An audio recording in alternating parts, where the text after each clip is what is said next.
Hook those edifiers up, Ron. I'm feeling so edified today. Welcome back to the back corner.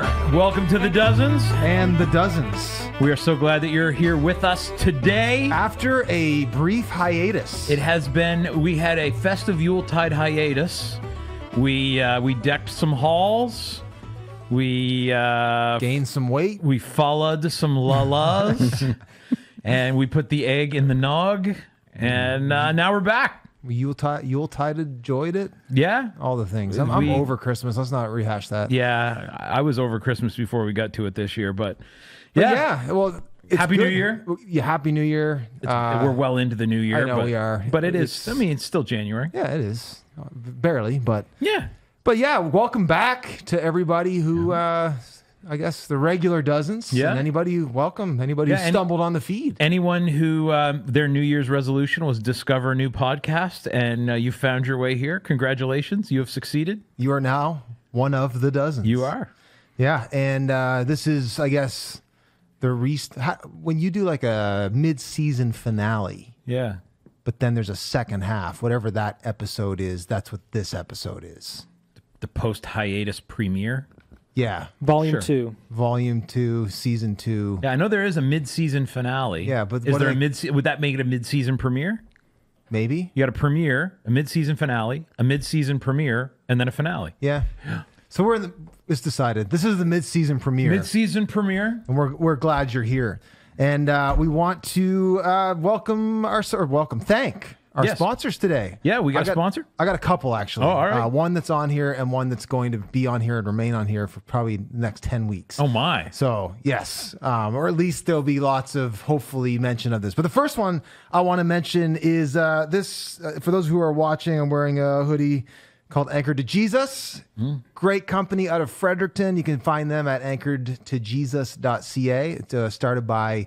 my friend, I guess his daughter, really, Ella Prescott, and her dad, Josh, nice, started this clothing company. They're trying to just make encouraging products. You can't really see the back. I forget what it says. It's something inspiring. It's about Jesus. And yeah, stuff.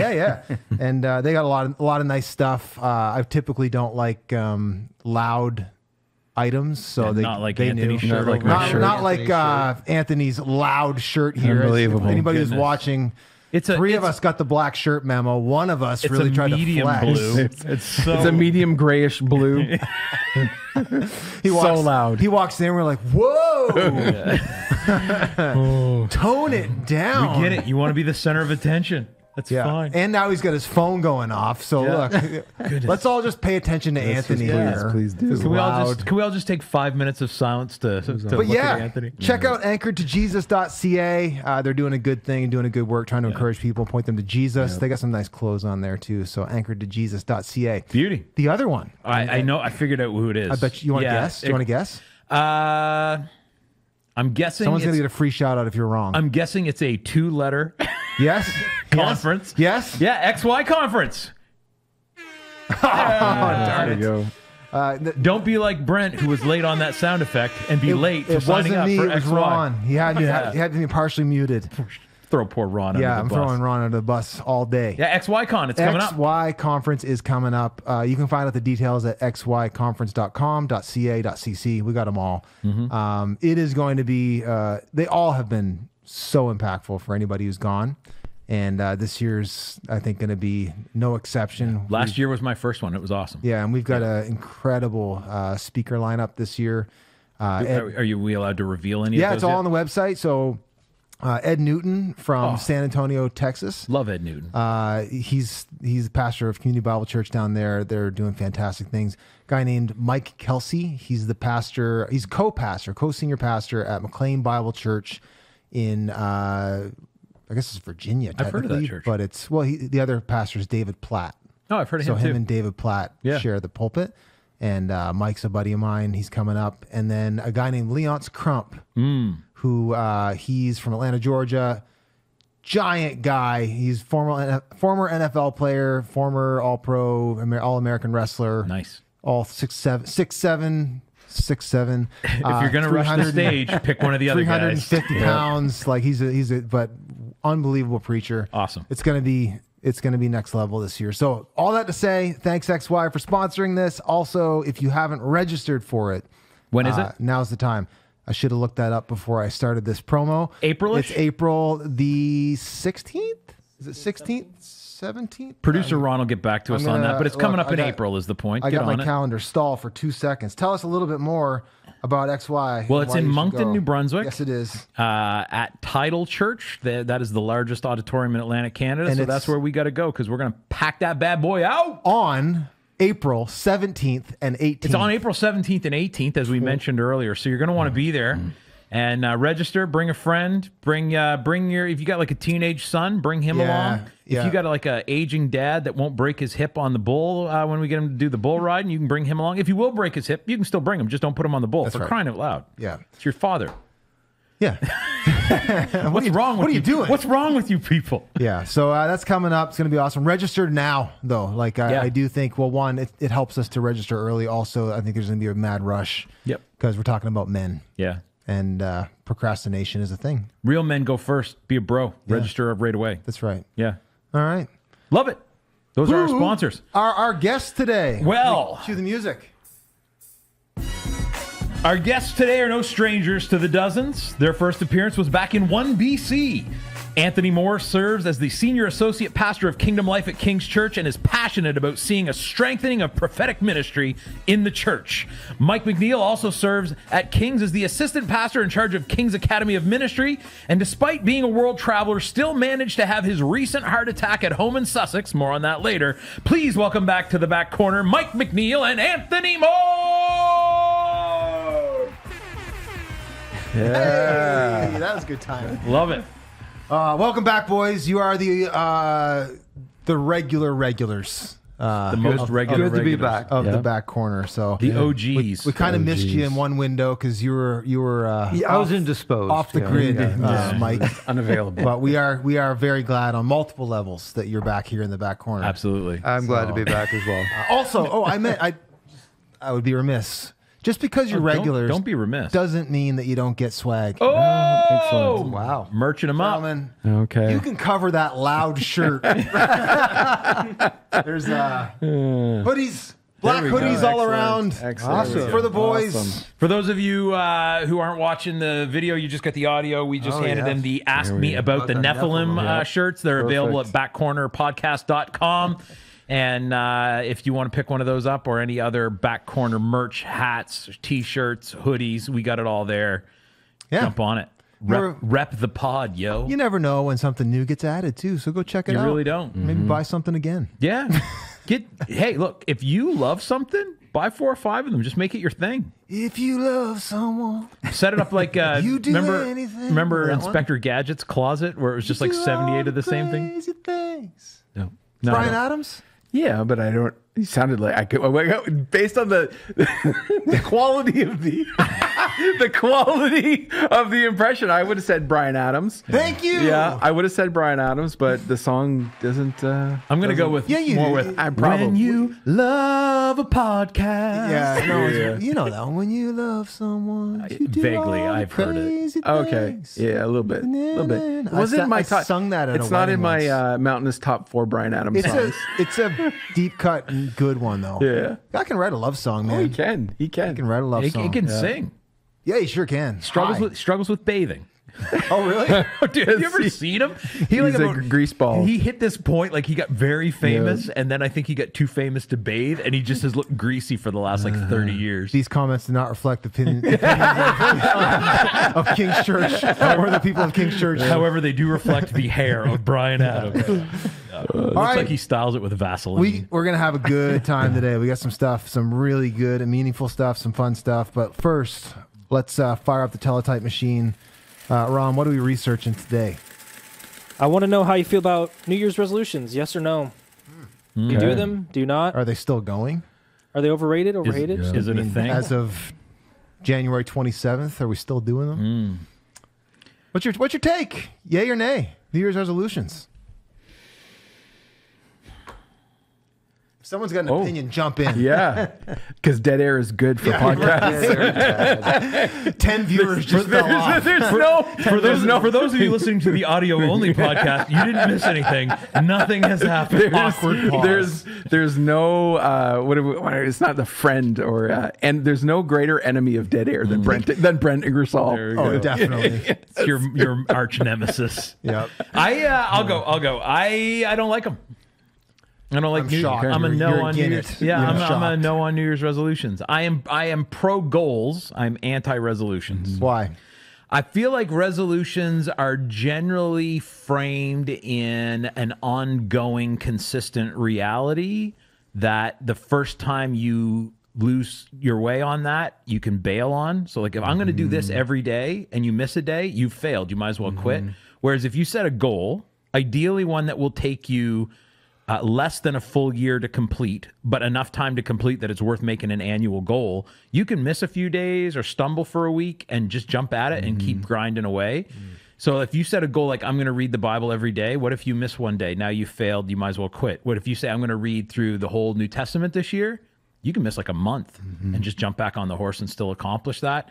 So, I feel like resolutions, particularly when they're framed in terms of I'm going to do this every day or they're very open-ended, like I'm going to eat healthy. Well, how would you even define that? How would you you got to have some more concrete goal. Like I'm going to stick to this plan or I'm going to lose this many pounds or I'm going to whatever. I don't love New Year's resolutions, but I do like goals. And I think the New Year's is as good a time as any to set one. That's well said. I can't disagree with that take. Yeah, I think for me, I think it's a little bit different. I think it's an idea. It's a nice idea, but in theory, resolutions are, but in practice, they're not. Because I think they're a little bit of a shadow of like the rest. Like they represent something about your life where you want to bring a change, and so you come to terms with that. I'm again, if New Year's works as a great time, I just think that by and large, you have this thing that you would like to do.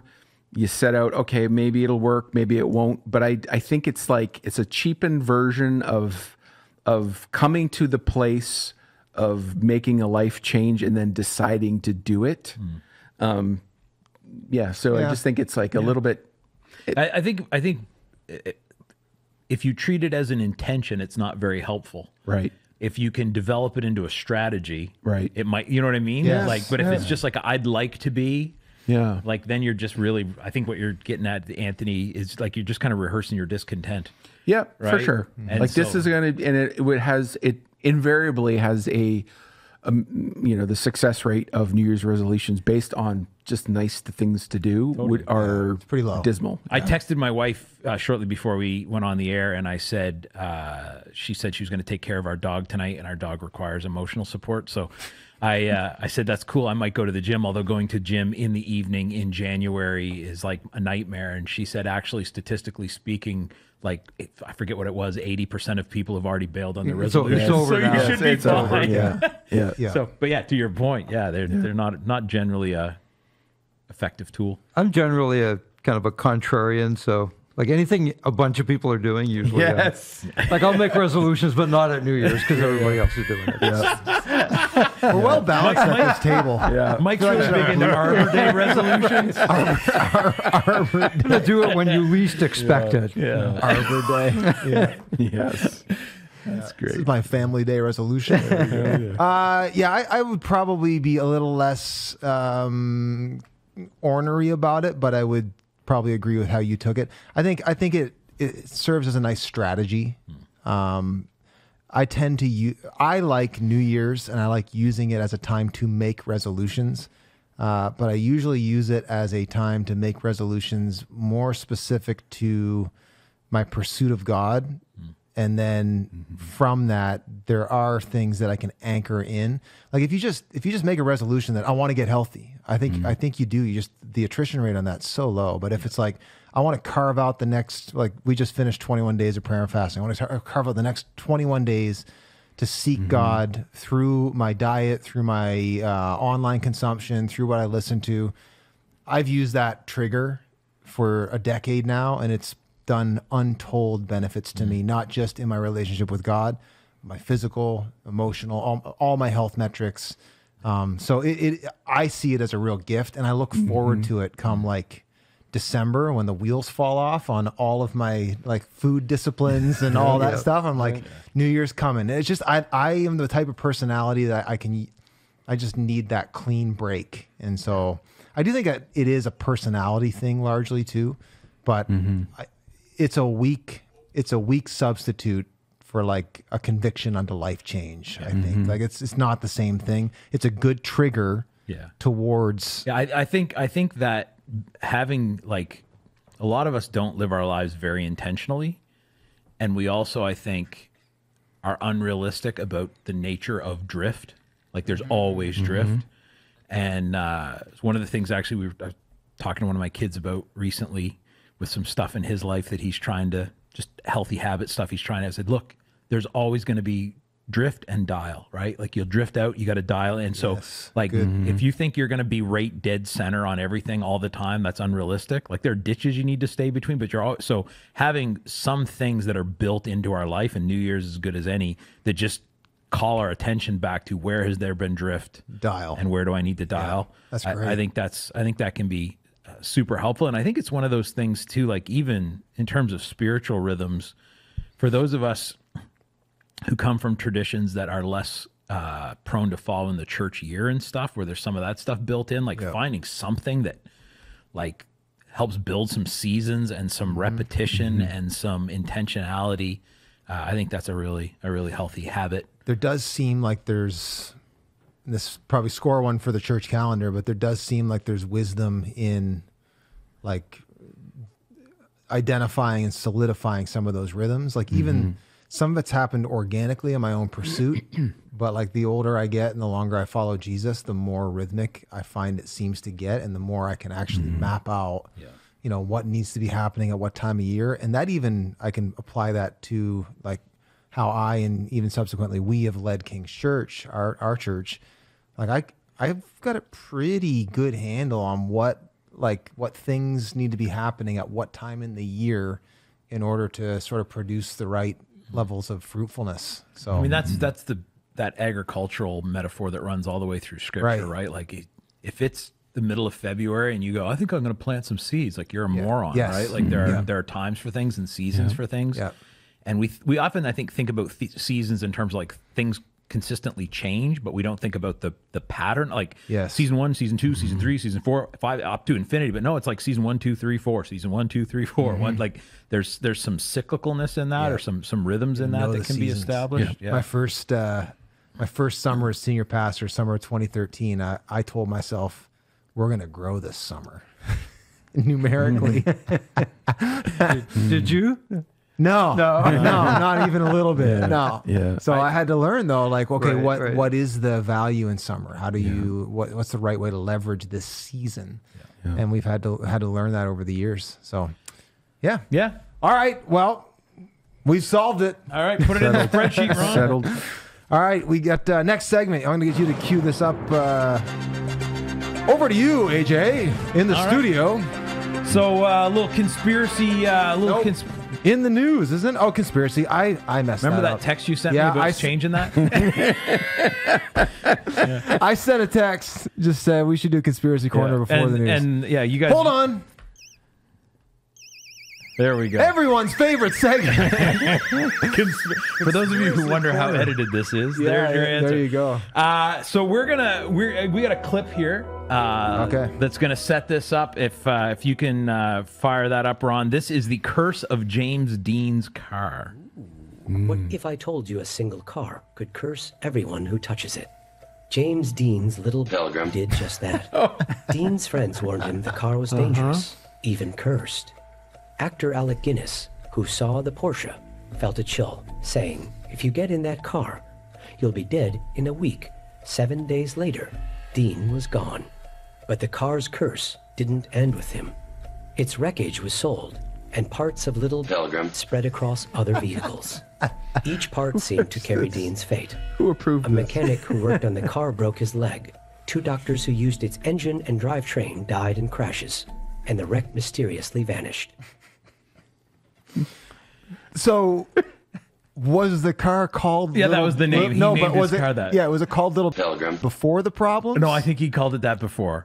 Okay. Yeah. How have I gone this long without knowing I didn't that? actually know that. I didn't never either. heard that. Yeah. Yeah, no, apparently like it was there were I think they mentioned that, but yeah, like it was parted out what was left of the wreckage, and most of the cars that those parts went on got in accidents and wrecks and people died. There was at one point they were transporting some of the wreck, and the tires on the wreck exploded, and it caused the tow truck to like go off the road. Like, Right. yeah. So what do you think? Was James Dean's car cursed, or is it just a series of coincidences? See, that's a tough question. Was That's James why I'm hoping it will generate good discussion. Yes, was excellent. James Dean cursed? Oh, Or was he born again?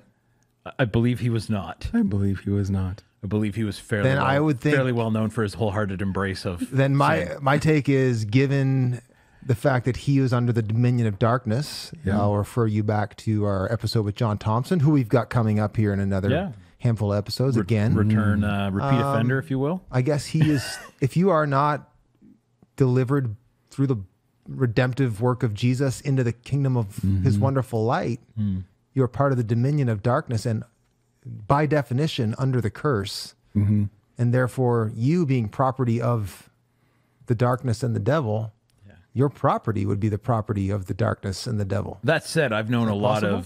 of people who are not in the Lord's kingdom whose cars have killed less than multiple people in multiple accidents. So it seems like there could be Cars are crashing everywhere. let's go with a more general question. Do you think objects or places can be cursed in general? And if so, what do you think? Like, how do they get that way? I think Mike has the best answer for this. I think it's We yours. touched on it at one I point. think it was I your. told this story before. I think it was your story With the mask? The mask. Yeah, the mask in India. Yeah, Yeah, that was, Give a sure. refresher for the people. well, that there didn't was. hear it. I was in India with a team, and there was on the roadsides they were selling these masks of different gods, and one of the masks looked exactly like what we would picture, the traditional picture of Satan. And they were only like Wasn't $1. even hiding it. Just Yeah. And they were to put on your door to ward off evil spirits. And so I bought one just to bring it home to kind of display, as I talked about missions and churches and stuff. So put it on your car named Pilgrim. But So I the bolted her right onto the hood, right? And So I bought it and I put it in my suitcase, and then for the next couple of days, like everyone on the team got sick, and it was like on the second day I connected it. I connected the sickness to the mask. We took the mask out at night and we kind of prayed and we busted it, and everybody like instantly felt better. And then my Indian host the next day, when I told them what happened, they were like, "Oh, well, of course, because those things are you idiots. those things are prayed over." How did you not know? They carry. Basically, you said to them, "I licked the doorknob in a public toilet, and now I'm sick." Yeah, pretty much. You And they brought the devil mask into your thing. So anyway, I'm convinced that there was something, something connected to that mask. Something was on there. I guess I do believe that objects very much can be cursed. I think there's ample historic evidence of that. I don't know how poor little Pilgrim got cursed. Right. How bad is that word, by the way? I mean, it is a technical term, And but it is a biblical term as well. Okay. Depending on your I'm not translation. trying to offend people. It's just history. Are Folks. we playing by KJV rules? Yes, I think so. Well, that's the primary reference right there. Yeah. But I'm surprised no one's used that as a band name. Actually, they probably have. They probably have. They probably were cursed. Right, They didn't right. break. They didn't break through. Their van went off the road. How his thing got, how that car, it's possible how it happened. It is weird that that actor who I've seen in other things, what was his name? The other guy that said, if you get in that car. Alec Guinness, was that what it Yeah, was? Alex it's Obi-Wan. Guinness. Monty Python. Obi-Wan. Oh, that's who it is. Yeah. He's the OG Obi-Wan. You strike me down now. I'll become even more powerful. Darth. He calls him Darth. Yes. Yeah, like I it's weird that he felt the bad juju on it, you know, and it's like, don't get in that, man. Well, he is strong in the force. There you go. That is true. That's the disturbance in the force. This little pilgrim is of the dark side. This is not the Porsche you're looking for. That's right. Yeah, Oh, yeah. man. So, yeah, it's interesting, and it does lend itself to the question of vehicles. Even like, I've had some lemons. Is it just bad luck, or is there more to it? Like I've had cars that just they wanted to break. Yeah. Like, Did they just come off the assembly line on a Friday when no one cared? yeah, was or- it? Yeah, was it? Or I don't know. I for the last probably 10 years anyway, have been very diligent, and I lay hands on my cars and ask God, just give me 20% better than just make it. That's all I ask. Make it go. Can I get 5 more miles to the gallon? Let me Lord? give me some favor on this vehicle, and I would by and large say that's worked. Wow. Worked out. Like I certainly have repairs and stuff, but Yeah. as far as major issues go and stuff, I feel like I've had favor because of that. Yeah. So if I think there's a bunch of nuance in there, right? There's actually, I think this is where a lot of the gray area can come. Like you can have like a legit lemon where the thing is full of faulty parts. So why is that? Was it just chance and circumstance? Or was there actually something spiritual going on there? Like did some supernatural being know that was going to be your car kind of deal? And there's also like the idea of favor.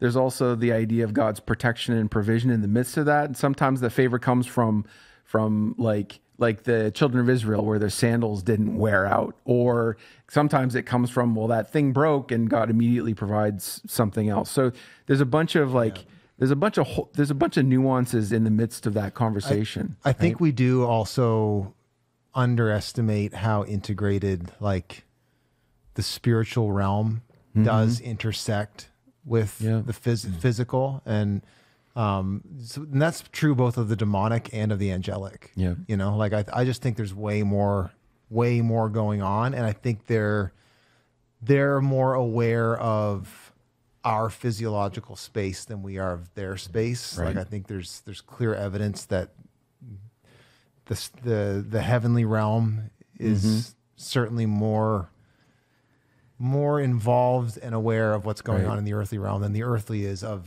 the heavenly. Although there is some back and forth as well. That's why I have prophets in this. I was listening to a podcast this morning about an area in West Virginia that you're not allowed to have radio waves. That's neither here nor there. But the point is, they were talking about how. Did you get the tinfoil hats on? no, this is just this actual science. Hold on stuff. now. but they were talking about what they call radio telescopes, which listen for radio waves from outer space, which are like a legit, real government thing. Yep. And how basically like that's the same thing that those are the same waves that we observe with visual telescope. Like they're waves in the same sense, but they're just outside the visible spectrum. Right. Ultraviolet. And that idea that like the spiritual, like, so they inhabit the same space, but we can only perceive directly like we can only see the light, and that. So sometimes I think like the spirit realm is like it's not a separate location. It's a thing we have in our humanness, at least less sensory access to. But it's not a question of it's over there and we're over here. It's like, no, it's all here. It's just some of it is more like the physical is more observable to us than the spiritual. But they're fully at the same time in the same place, interacting with each other. For sure. And sorry. No, I was going to say we bought a house one time from a couple that was divorcing, and then like shortly after that, Colleen and I noticed that we were like arguing more than usual, and we somehow kind of eventually connected it to like we need to pray over this house because there's some because of who owned it and their divorce and everything, there was something there, and once we prayed, everything kind of went back to normal. So I think that's that same principle. We have we did that when we moved into my house. We did that when Anthony moved into his. Like we just pray through her. And if you haven't, honestly, if you haven't done that in your house, and you're like, well, we've been here for 10 years, I would still do it. Just do an official walk through where you claim the ground, for the kingdom, for God's kingdom. Like, you don't know what might be lying dormant or just hanging out or waiting for the perfect opportune time to bring havoc on you that you could get rid of in 10 minutes. Yeah. I was going to say, just for my part, I think that the ditch is, there's two ditches, right? There is two equal and opposite. Yes. The ditch is like giving it too much credit or being completely ignorant or undervaluing it. I think very much it's like you could say, well, Alec Guinness had that sense 3 weeks before James Dean died. And there's a tendency to go, ooh, that's creepy. And I go, yeah, probably could be. Yeah. Very much so. So I think that's the thing is like... Not to mention it was like a tiny convertible that was designed to go a million... Like, young guy, fast car. Young, dumb guy with a fast... You don't have to be strong in the force to put together. You can have pretty low midichlorian count and still figure that out. But the point is it's like just to be matter of fact, rather than be freaked out or completely dismissive about it. It's like, yep, this is real. And yeah, that's it. Yeah.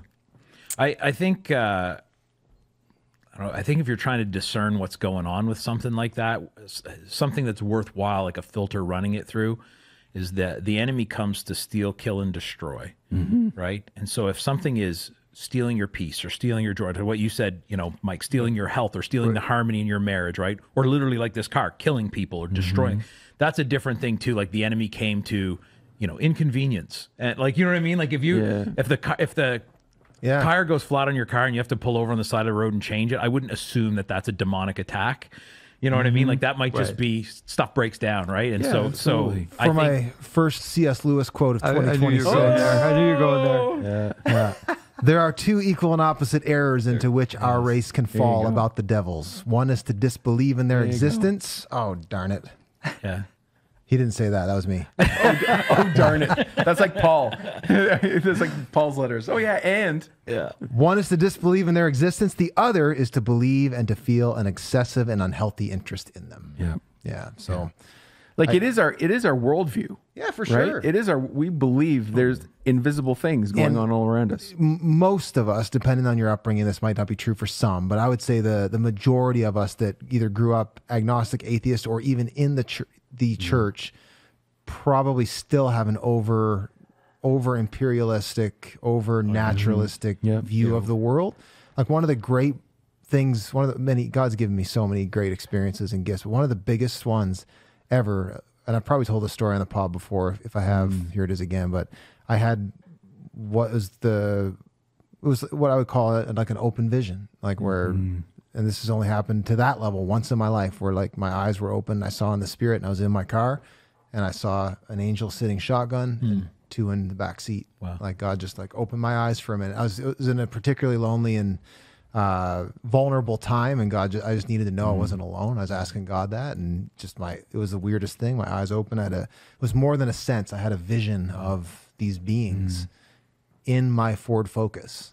That's cool. So angels maybe ain't picky. If angels can get in a Ford Focus, a demon can get in a little Pilgrim. Yeah. My gosh. I can't believe that. That's where we landed. I have a friend who is part of my church that I pastored in Halifax, and she came to me once. She said, I trying to figure out how to use my spiritual gift in ministry. I'd love to talk to you about that sometime. I said, sure. What's your spiritual gift? She said, I think I have the gift of discernment. I'm thinking, great, this be easy, right? So she comes and is like, yeah, so just make good decisions and stuff. She's like, no, like I see angels and demons. I'm like, oh, like discernment of spirits. I was like, that's a different. Yeah, I can see why you weren't quite sure where that, like, which ministry do I volunteer for if I can tell where the angel is. But we're gonna make you a greeter. Yeah, you stand at the door. You'll be at the velvet rope ushering people. Yeah, you need to go over to the prayer team over here. Welcome tent over here. Yeah. But yeah, it was like that was a thing that for her, not 24/7, but regularly, she would, just whatever. We all had a regular telescope, and she had a radio telescope, right? And she could just see that stuff. And there are people that do. Like it's just and there are people here that do. Yeah, for sure, totally. For sure. I mean, I don't think it would be a church if you didn't have some people in it that have. agree. Oh, it'd be some churches I've been to. Yeah, but not Chase them all out. not a church designed by the head. Yeah. you know. No, absolutely. So, all right. Let's go back to AJ in the studio, and this is gonna be fun. We got some stuff in the news we want to tackle. This is not at all breaking news. The United States, at the command of President Donald Trump, has abducted Nicolas Maduro of Venezuela. Trump claimed the U.S. has been getting ripped off in oil. What? How is it? Maduro. I don't know. I don't watch the news. Has been getting ripped off in oil dealings with Venezuela, and that the plan was to give control of the country to the Venezuelan vice president and control of the oil industry to the American businesses indefinitely. But in recent days, at time of recording, it has come to light that American oil companies don't have much interest in sinking billions of dollars into an oil infrastructure that will take decades to pay off in such an unstable country. This has been known by experts forever, making you wonder if oil was just a pretense or if Trump is that unintelligent. President Trump also touted himself as the acting president of Venezuela in a recent post, begging the question of whether Mr. Trump is testing the waters or just making a joke. The U.S. in Venezuela, what do you think? Oh my gosh. My horn. How do we process this one, boys? Let's start with a caveat. This is, as of the time of this recording, Venezuela may, 10 days from now, Venezuela may not exist. Maybe the 51st state. So given our assumption that this is going to be ongoing for at least another week and a half or so, we're going to proceed with this conversation. But Canada could be part of the United States. Greenland could be off the map. Yeah, we'll get to that. We'll get to that. Who knows? But this is a discussion that I think Christians should have some opinion on, or at least be watching. It's actually pretty big. Yeah. One of the things that's been fascinating for me to watch, and I haven't been paying that close attention because the news depresses me and I don't need help with that, but is seeing seems to be fairly consistent celebration from Venezuelans about the removal, not so much the oil part, but the removal of Maduro. That's correct. Whatever. Nick. Maduro. President Nicky. Does that mean dark? I think so. I think it does. Wow, that's not a great branding move. I'm pretty sure. He drives a car named Little Telegram. Runs on only Venezuelan oil. That's right. But no, it was interesting. Like I have seen some clips of folks from Venezuela who had moved away, who are now saying they're going to go back because of that. I haven't heard anyone going like, sweet, our oil industry is saved, but that doesn't seem to be the high priority for them. So it is interesting to see. On the one hand, I've seen lots of folks in the United States and other places around the world bemoaning this move. I've seen lots of Venezuelans celebrating this, but also you only see what they choose to show you. Yeah. So who knows? There could be the whole country of Venezuela could be in mourning right now, and they just haven't. I haven't gone and checked. So I've heard. I imagine it's probably pretty split. Like that, I have heard on some more liberal media outlets, like Venezuelans that are not happy with it. Like, not that they liked Maduro. Yeah. But the idea, you're effectively being taken over. Yeah. Nobody likes being taken over. No, right. Even Canadians. Against that. As per the mountainous top four. That's right. If there's any Venezuelan podcasts out there, we highly recommend you embrace a Venezuelan top four. Yeah. Anybody else? I have some thoughts, but I don't think like anybody's like sad to see him go. Yes, but I think as a general principle, the idea of like dropping into other countries and taking out dictators is like it's not a great like policy. Yeah, it's not something you want to do over and over again because there's a lot of dictators in the world and like just interfering with other. I get the feeling with Trump, it's like he just thinks it's like taking over a company, like you just kind of. Yeah, we're going to buy up the stock. It's a little more complicated than that. That's one of the main scary parts about this. Yeah. But like it is kind of the blind leading the blind in that, like, or that analogy within the church, like the broken can't heal the broken. And if it was Jesus doing a hostile takeover of Venezuela, I'd feel great about that because everybody's a loving takeover if it was Jesus. even like He would hug them into submission. I mean, he's coming back pretty aggressive, but everybody's gonna win if you submit to him. Yeah. And I don't think any of us trust that any human, not least of which Trump, is going to have the best interests of everyone in mind. Yeah. That's the fear there. Is like this guy, well, he said, why don't we believe what he says? Like it's America first. Why would we start now? People have been not doing that for the last 12 years. Yeah, I think, okay, so the ideological, political divide notwithstanding, everybody's loud. Everybody is, like, the people on the left are never going to, generally speaking, are never going to like anything that Trump does.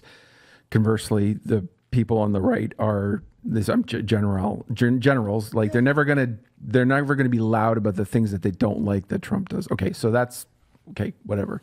I think a couple things in the last 8 to 10 years, Maduro has been identified as a bad guy. Trump wasn't the first president to put a bounty up on his head. Even Obama was looking at him. Yeah, they've all identified him as a bad character or an actor on the world stage from that perspective. He's a socialist. The country has suffered under his rule. Okay, and then it's like, okay, so ideally, I think you would want something organic, something like Romania in the late 80s that people would rise up and sort of overthrow. I think that we would feel better if the Venezuelans themselves decided. But I think identifying him as a bad actor in the world stage, it's like across, liberal and conservative governments have identified him as a bad guy. So it's better, I think, in some ways that he's gone. It probably has different consequences it has different consequences how he was removed, right? Obviously, this is going to have consequences. The other thing I wanted to mention was the reason there is an underlying layer there with supplying oil to China, and the fact that that China had set up these agreements for Venezuela to provide, because Venezuela has the world's largest oil reserve.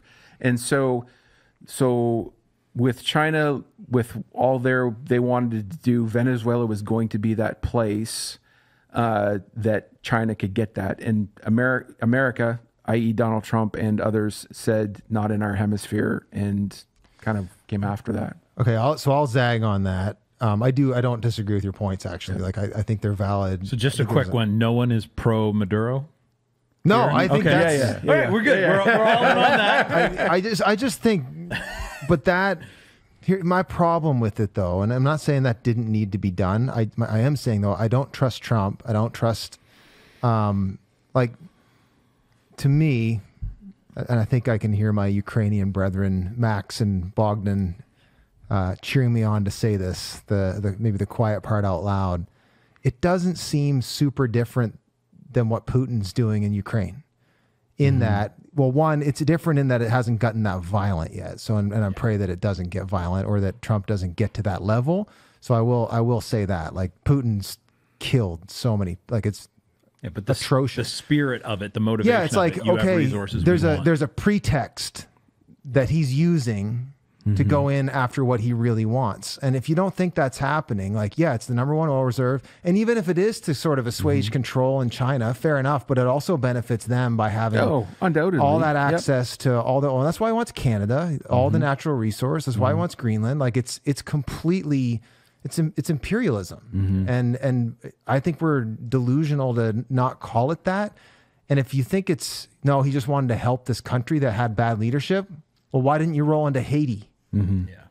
Right. Haiti has nothing to offer America. Exactly. Yep. But it's just, just as a comment on that, Mike? Well, just as a little aside, America has taken over Haiti 3 times in their history. So there's an example of how well that goes. Yeah, it didn't go well. No. Yeah, so I don't know. I just feel like it's, like, and this is I guess I don't know, like if maybe the intentions and the motivations are more pure. I'll give the Americans that benefit of the doubt, but the actions, if you just back up, it's not different than Putin going after the Donbas region. And even I just was saying before we popped on, one of my favorite podcasts is The Rest is History, and I'm listening through their whole rise of the Nazi Party and stuff. And Hitler had all these pretext for why he was going into Poland and why he wanted Finland and Sweden. Ultimately, it's because he wanted iron ore and lumber and oil and power. That's what they're going after. I think Trump often confuses me because there are things that he says that you go, yeah, I can see why he'd want the oil. But again, if you do a deep dive, that oil is not usable by anyone right now. It's an extra thick. It's the consistency of molasses, and it takes special stuff to refine it. That's why none of the American oil companies will go in, because it's going to take millions and millions. And so, that's one of those things where you go, if you I think he just wants the oil, and then I'm like, well, he's not going to get the oil. So is he dumb, or is that a pretense, right? Yeah. And now the Chinese are probably set up the process or whatever. But let's say he's a bad guy. Trump? No. Maduro. Yeah, I mean, they both are, but we're talking about Maduro. Let's say Maduro is, I think that's a given. No one's team Maduro. Let's say the country would be better off without him. Let's say it would be bad for China to have a deal with them to get that oil. I'm still not sure that justifies military intervention. We don't like you, or we don't like who your friends are.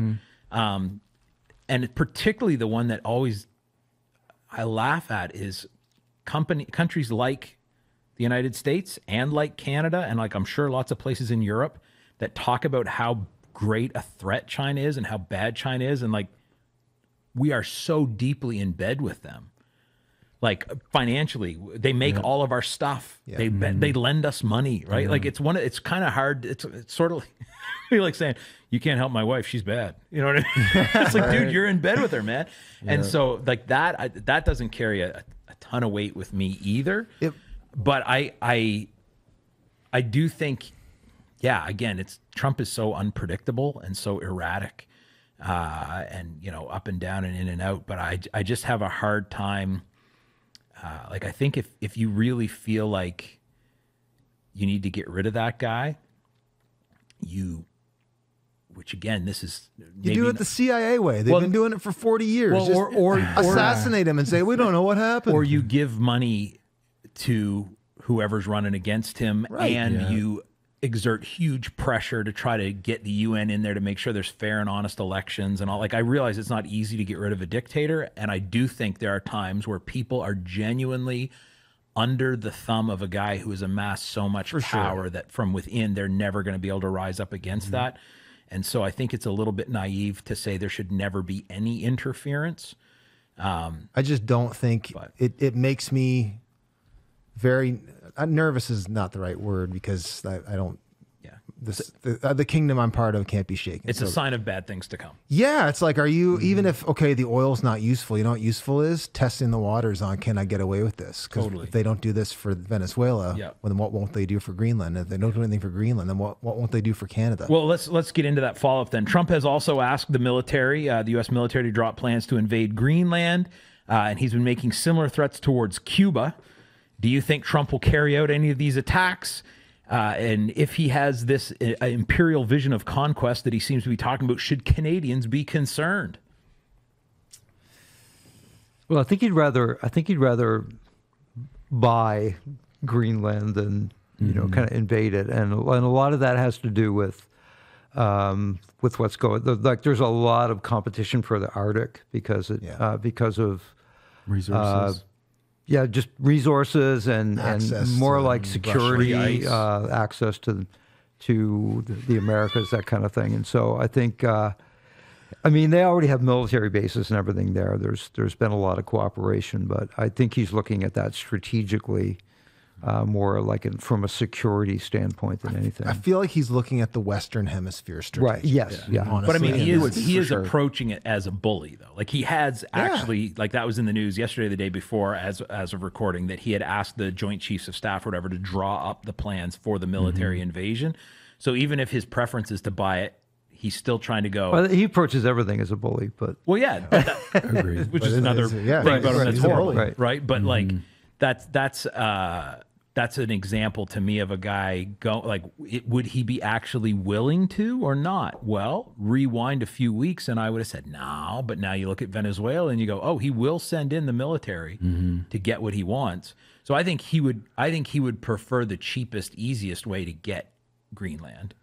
And I think if he gets to the point where he thinks that military intervention will be the cheapest, easiest for him, I don't think he cares about loss of life very much. Yeah. I think if he thinks it's the cheapest and easiest for him, that's the approach he'll take. You could make an argument that he does care about the loss of life, even like. Well, I think he cares about it from a political perspective. Oh, sure.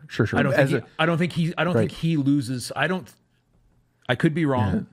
Yeah. Nothing in what I've seen in his temperament causes me to think that he is personally saddened by any injury or loss of life that happened when they went into Venezuela.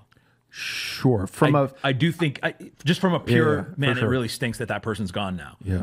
I think he would care about it only to the extent that it affects his political capital. Sure. Same and like, I think how he loves Jesus. And I think if you compared them, like let's say that there was a grassroots organic uprising from amongst the citizenry that toppled Maduro.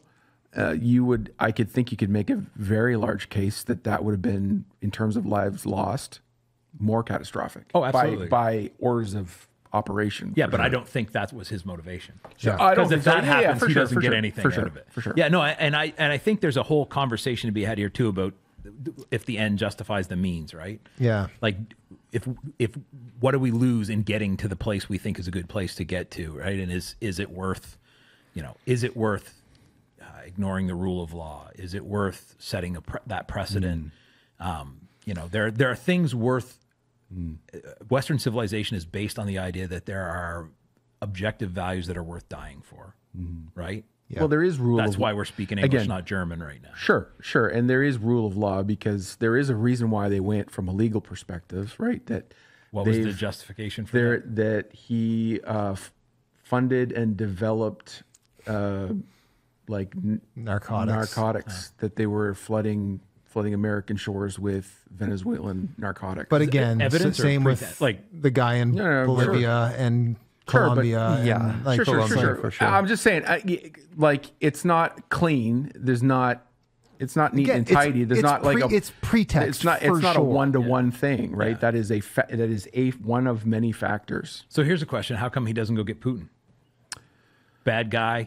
Sure, there's lots of. The Russian mafia is a whole thing.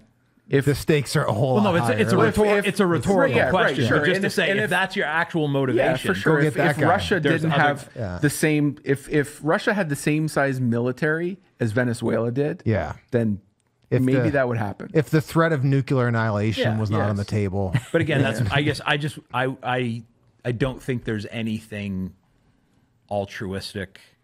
No, I think Iran. No. I think his response to what's happening in Iran right now will be a good test of that. How much oil do they have?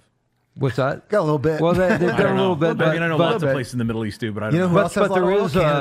There's a lot going on there that would be kind of similar, and whether or not he goes into kind of like aid the protests and the things that are happening there it'll be interesting to watch. I don't like it.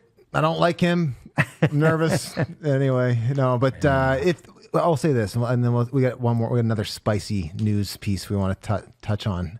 I just think it is, once again, and you've heard it from the back corner before, just American Christian friends just continue to try to get clarity on the difference between the success of the growth and establishment of the nation of America and the kingdom of God. They are not synonyms. They are not the same thing. And they don't even get established the same way, so. And the kingdom is the least utilitarian thing in the world. Like the idea that the whole early church was based on why do we keep getting fed to these lines? Because we do the right thing, not the thing that even brings we would say is, humanly speaking, is the best outcome. Right means might be bad ends. Right. It's the inverse. Yeah. And so if the early church they believed you just could choose to not participate in the world structure, right? And so that idea of like, well, you know, they're good, they're bad guy. We have. It's like, no, we don't. We can just do the right thing, and we can call them out for it too, right? Yeah, and we can the church's prophetic voice. We can do the right thing and accept a negative consequence to that. That's okay. Like we don't have to get. It's not our job to manipulate the end of things. God's in charge of that. So we fighting if they come in. I'm a dual citizen. I'm just going to have both passports. I'm an American. Plastered to my shirt and hope no one shoots. I don't know. I go back and forth on that. Like, there's a big part of me that's just like.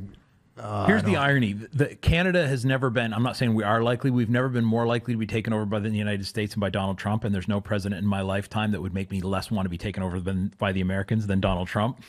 Like if he did it on his last day of office and then dropped dead, maybe I'd be okay with it. Depending on who gets in. I would say likely in the last probably 150 years, maybe 130, 140 years, we were very likely to be taken over. I mean, in my lifetime. Yeah, in your lifetime. Yeah, for sure. Yeah. Not in the life of the nation. Yeah. All right. So maybe nuclear annihilation happens and we all face the judgment. Well, no. So here's the upside, though. Legitimately for Canada, we are very unlikely to get nuked. Oh, yes. Because it'll all blow over. Well, on let's them. pretend it happens and we're all dead. Okay. And here's a segue. So we're going to have to spend eternity somewhere. Some of us will be going to hell. And Kirk Cameron, in a recent... Some of us will be. The royal us, hopefully no one at this table. In a recent social media post, Kirk Cameron mentioned that he was open to the idea of hell as annihilation. For those of you who aren't familiar with that, it's the idea that you don't spend eternity in hell. Eventually you're destroyed and cease to exist, as opposed to the more common evangelical view of eternal conscious torment. The internet lost its mind, as it is wont to do, claiming that Cameron was promoting heresy and had gone soft, and basically were calling for his cancellation. Do you have any thoughts on this situation or the doctrinal question that it arose from? So we're talking eternal conscious torment. ECT, for those who get real into it and get tired of typing it out a million times. Depending on your algorithm, and I know there would be probably lots of people that listen to the back corner that probably have seen some of the kerfuffle that's happened by old Mr. Cameron, which poor Kirk, man, like this guy's been about as conservative, just a sitcom star, right? Like, I mean, his whole base just turned on him. Unbelievable. That's his base. That is his base. Turning on the people is sort of what they're built on. Yeah, I mean, legitimately. I mean, I'll speak to the kerfluffle before the subject matter of the kerfluffle. Fluffle or fuffle? Fuffle. I like a fluffle. No, it's a fuffle. It's a fuffle. Hey, this is maybe in Maine it's a fluffle. I'm half American. My president's going to come in here and it will be a fluffle for me. No, I'm just kidding. First thing I'm doing as I take office. From here on out, we're getting rid of the U's and we're adding an L in kerfuffle. It is now a kerfluffle. I do feel, and again, I don't pay so much close attention to Kirk Cameron or any Christians in the media at all if I can help it. But he does seem to come from this, we must fight, we must defend, we must be militant kind of side of the church family. Yeah. And it is a little, there's a certain irony that those people, like the very people that he has tended to be a leader of, have turned on him. I'm not saying he was a mean-spirited guy. I really don't know. I haven't listened to enough of his stuff. I also just have to acknowledge the ridiculousness that the Christian world is being led. Western pays attention to social media. Christian world has been led into a major theological debate by a guy whose single biggest credential is that he was on a sitcom in the 80s. Yeah. I don't know if maybe he's been to seminary, but I mean, that's the reason he has the platform he has. Yeah, it's because he was on Growing Pains. Yeah. Like it wasn't the brilliant theological treatise he wrote on. Don't leave out his Christian movies, okay? Left Behind. He's been reaffirming dispensationalism for decades, sir. Here, if you go on Rotten Tomatoes, there are two Left Behind movies, right? Yes. There's the original one with Nick him, Cage, and then there's the sequel with Nick Cage. Yeah. Kirk Cameron's version gets a better score on Rotten Tomatoes than Nick Cage's. Yes. Get Nick Cage's name out of your mouth. Hey, if he's not stealing the Declaration of Independence, he's got some good movies, man. Con Air, come on now. Yeah. It's a great movie. Gone in 60 seconds. It was movie. Good. Anyways, Yeah. There's a lot to unpack here. I do think your point of just a sign of the times that a D-list celebrity has incited this online riot about a D-list theological debate. Yes. This is not an A tier. This is not an A tier. This is not in any of the creeds. No, this is not. This is not actually a big deal. Yeah. No. So I'll give my position in a second, but let's give Kirk his flowers on this first. I will say, I think it's important to note that I looked into the genesis of it a little bit, and his son, who's like a young adult Christian, who came to him and they started exploring this theological concept called annihilationism or selective immortality or conditional immortality. That's like kind of the doctrine here, and it's the idea that instead of after you die, if you're not part of the redeemed people of the Lord through the blood of Jesus, at no point did Kirk Cameron deny, or does an annihilationist deny, the judgment of God or the need for how you get to heaven or hell is the exact same. That's not the issue. There. Yep. It's the issue of what does God's judgment and His wrath on the damned mean. And so his son comes to him though and says, like, let's look at this. Like, I wonder if maybe this annihilationist view is the right view. And I think it's worth saying, like, I want a relationship with my son where we are unpacking theological concepts like that. Going through those growing pains together. Wow.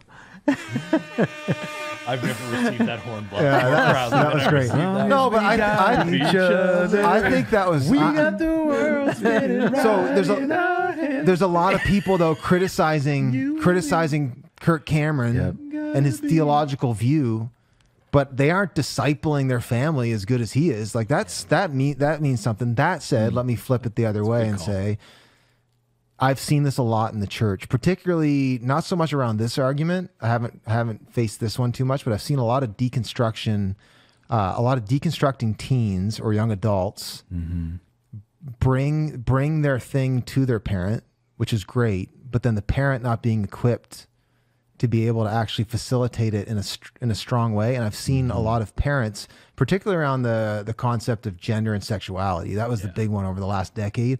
I've seen a lot of parents and families slide out of the church because they had a child. Maybe they were same-sex attracted. Maybe they were transitioning, and they came with that genuine questioning that needs to be wrestled and processed through. And the parents, out of compassion and love for their kid, started reconfiguring their theology, and not in a biblically or intellectually honest way. And so I think there's a double-edged sword there, and that I'm not saying that's what happened with Kirk, but that does happen a lot in Christian households. Is you do see that in parents. It is very easy, and I think about that in my own life. Like, it would be you love your kids, and it's very easy to start letting your love for your kid inform what you want to be true for them. And so we haven't gotten into ECT yet at all, but I think just couching this whole thing, I think it's worth saying. And that is that's a good shout out to give. Just like there's, whatever you think of his theology, there's some good parenting happening there. Yeah. The other thing I do think is worth pointing out too, just to, if any of our listeners, I doubt you are, but if you're the type to be a part of those online mobs of peasants with pitchforks and stuff, he didn't even say he believed in it. No, he was just saying, I can see a case for either side, or like something, you know what I mean? Like, basically, like, I am not till death do us part married to eternal conscious torment at this moment, or whatever, right? Or like, So let's unpack the concepts. And this is not it's not an essential.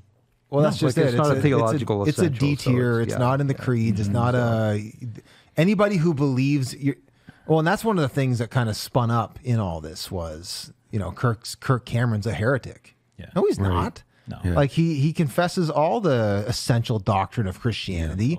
This is a non-essential. This is an exegetical debate on what the scripture reveals about, and it is, I will say, it is not as clear and cut and dry as some of the maybe traditionalists, which I would say I hold the traditionalist view that we're going to live forever in some facet.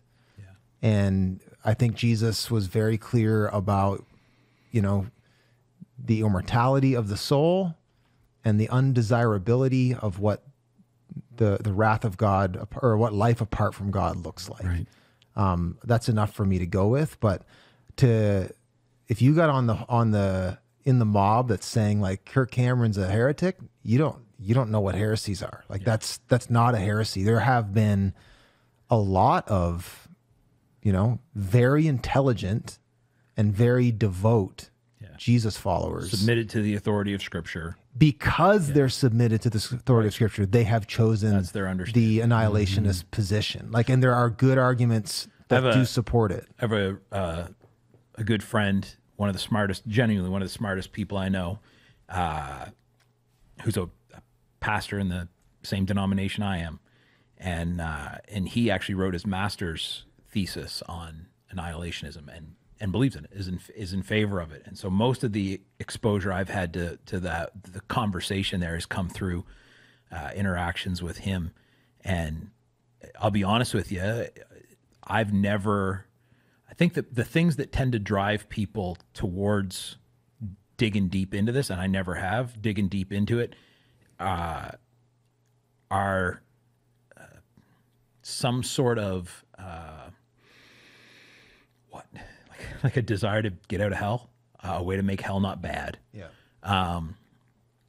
And on the other side is a sense of how could a good God send someone to hell for all of eternity?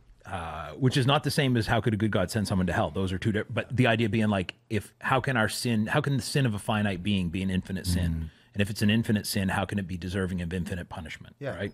Or even when you, one of the arguments you'll hear them say is like, when is the justice of God satisfied? Yeah, exactly. Like, okay, for 70 years of sin, right? You're talking, like I've heard a line that said like, 70 years of sin and then 700 quadrillion years of conscious punishment. And you'll be no closer to the end than you were on day one.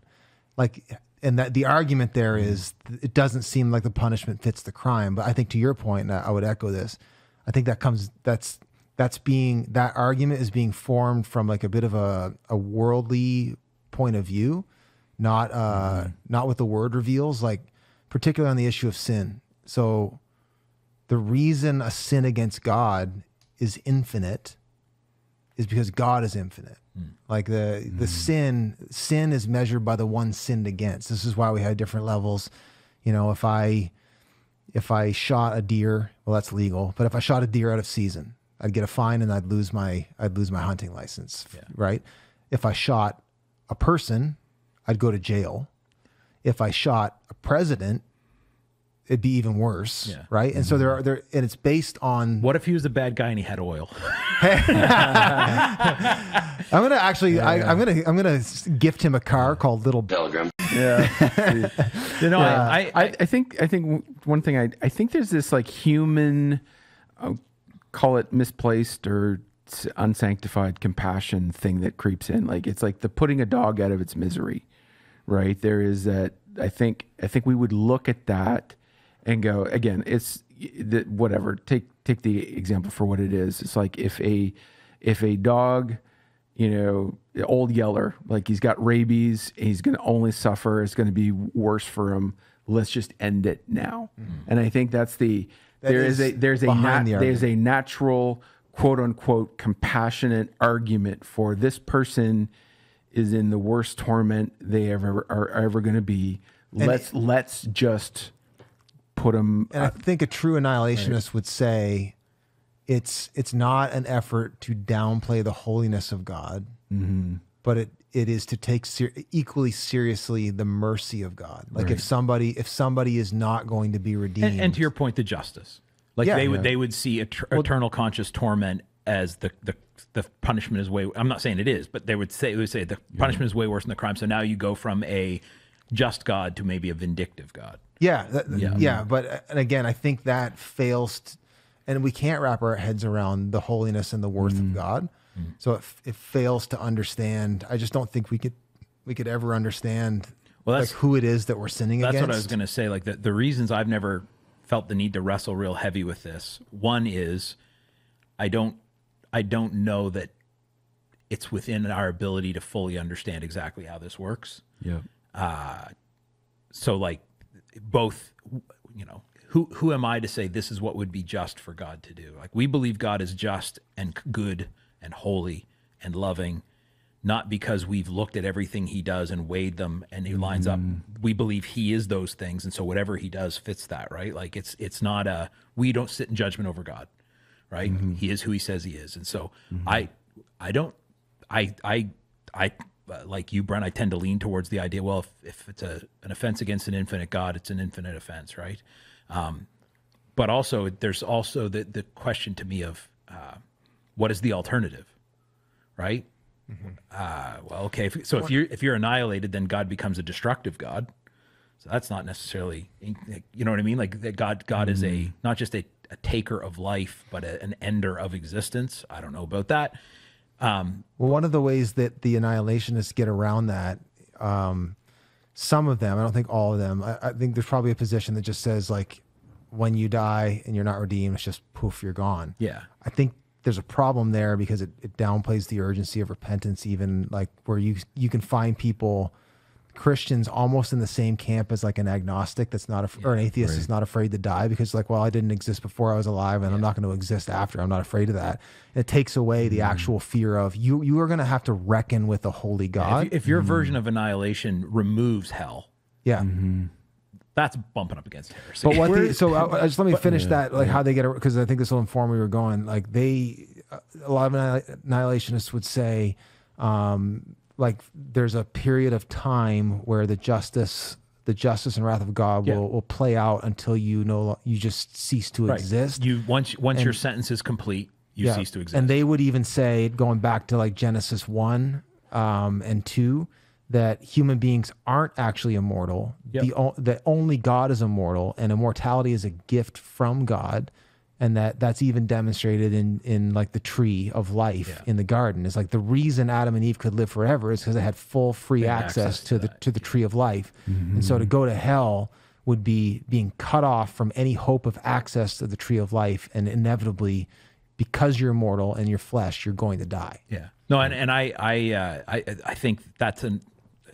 one of the other ideas that I wrestle with in this is I don't know that we can fully conceive of the nature of our afterlife state. Like people talk about heaven goes on forever, and I'm like, but is heaven within time? Yeah.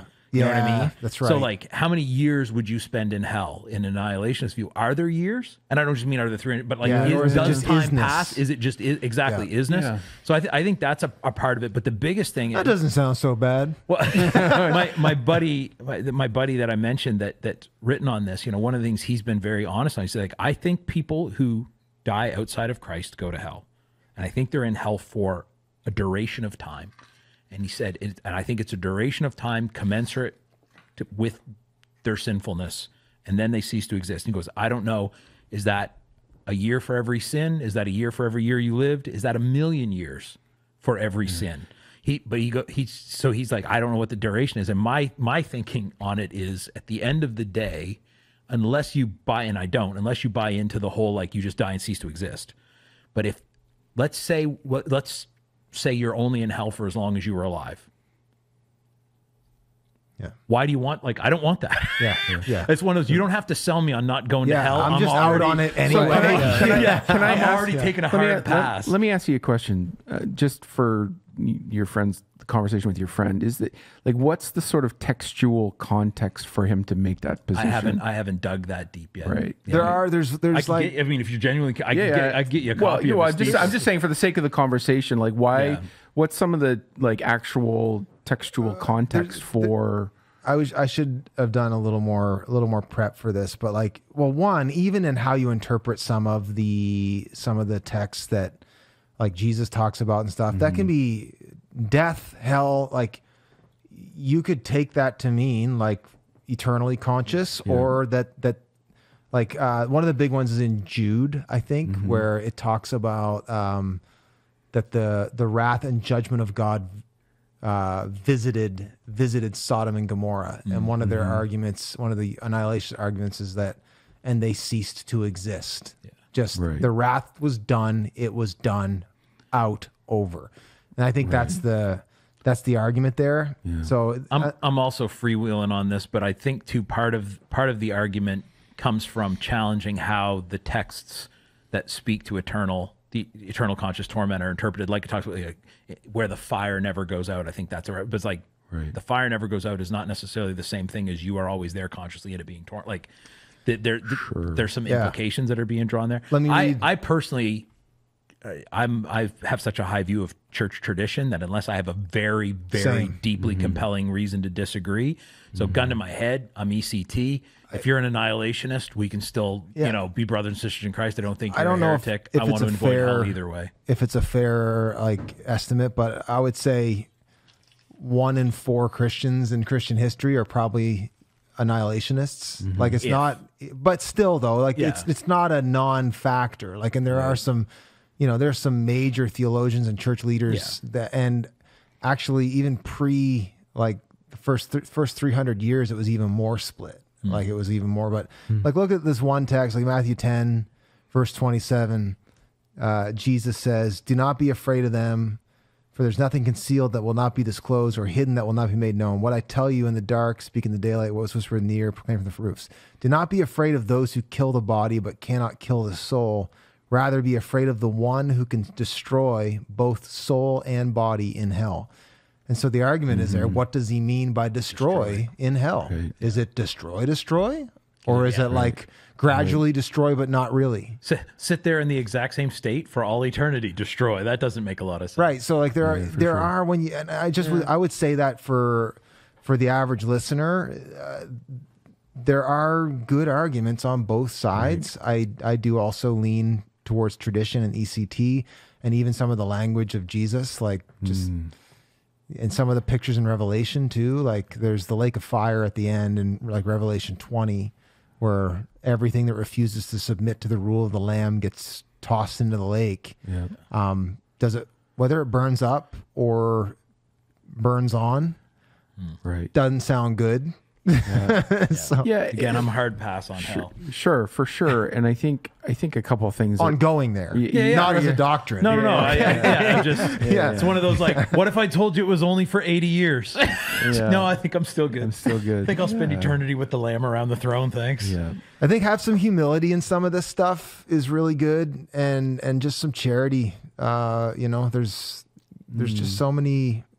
I mean, Catholics believe in purgatory, for crying out loud. That there's this, I don't, but okay, they're not idiots. There's reasons for that. They're not outside of creedal doctrine. Yep. So what is the quote that's been attributed to everybody from Wesley to in essentials unity, and non-essentials charity, and all things liberty, and all things charity. Yeah. So, well. Solved it. Okay. All right. Settled. If you go to hell, that sucks. Say hi to little Pilgrim. Say hi to little Pilgrim. Gosh.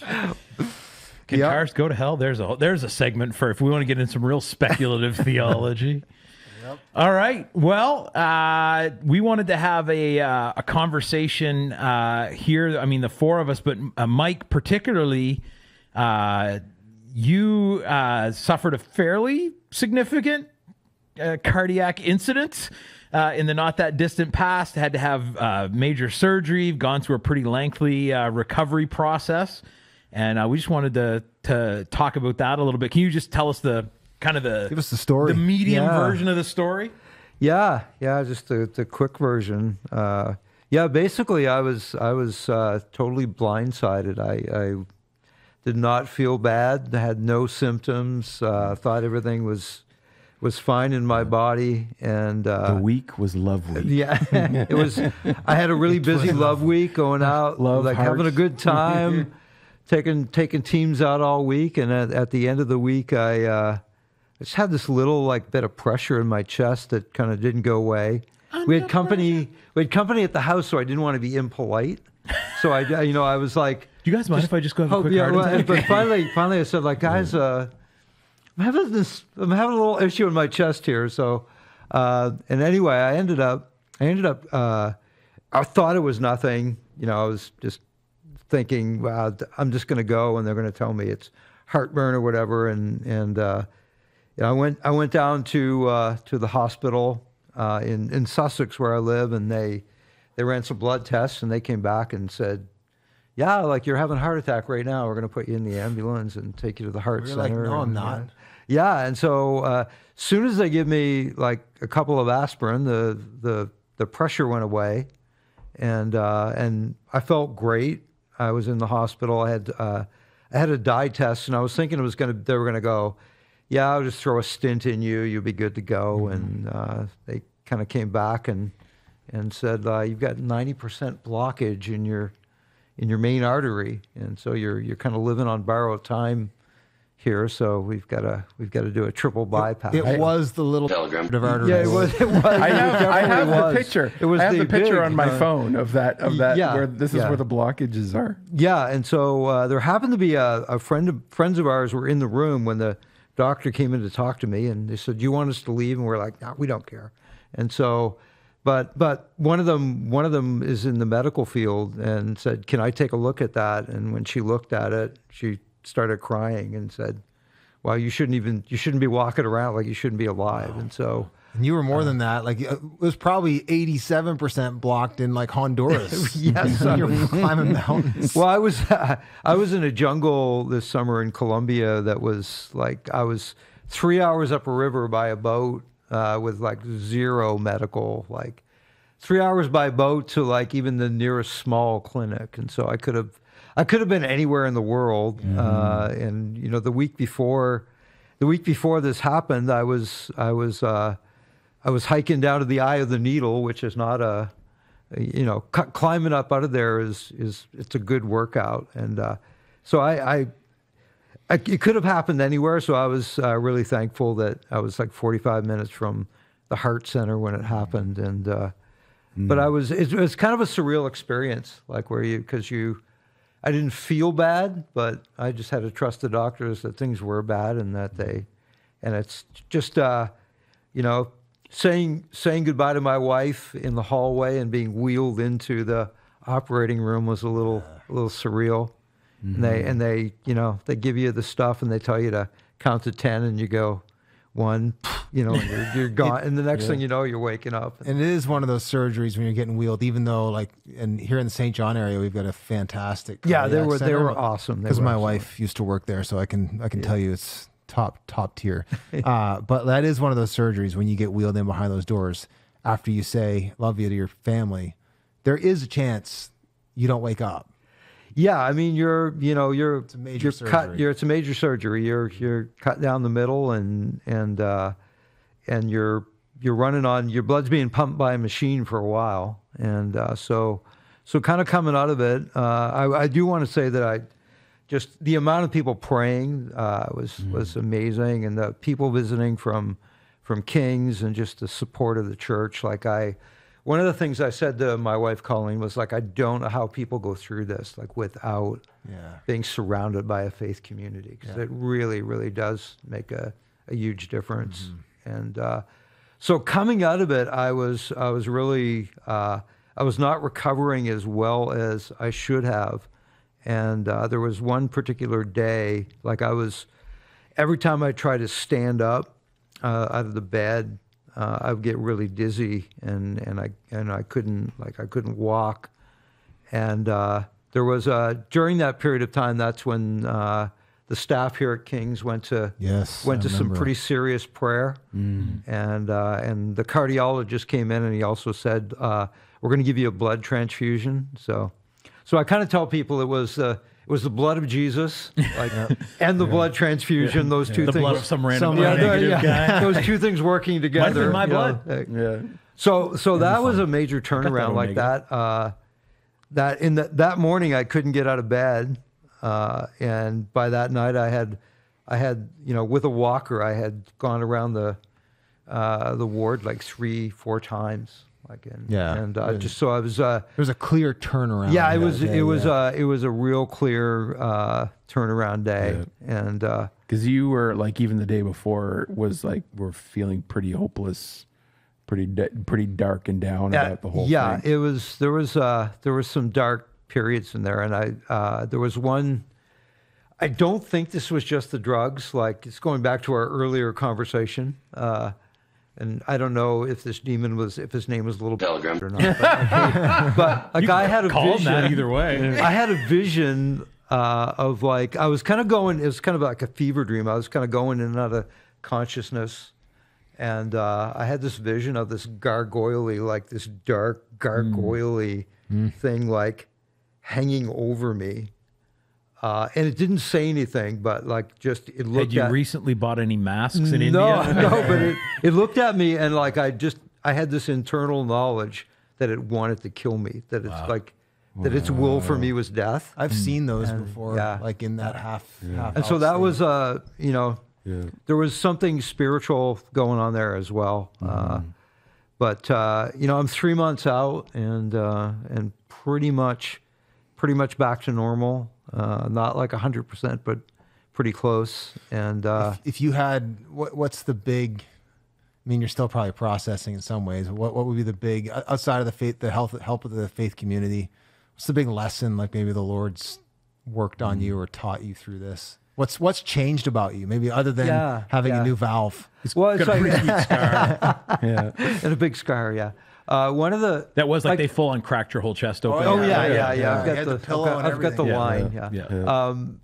I think two things simultaneously. One is on one side, like I've been trying to live as a Christian. Like I've been trying to live like a dead man walking anyway. And so in a lot of ways, like it's just like I just want to get back to doing ministry, doing what I do, and like so in one ways like there's no change at all. But on the other side of that, the Lord's been talking to me a lot more about like I've in my life I've had a lot of like rescues and a lot of we tend to pray like Lord rescue me out of this, like and so I've seen a lot of supernatural things, a lot of instant things, a lot of dramatic things, and this was an instance where like the Lord took me through something like probably like the hardest thing in my life, and he took me through it and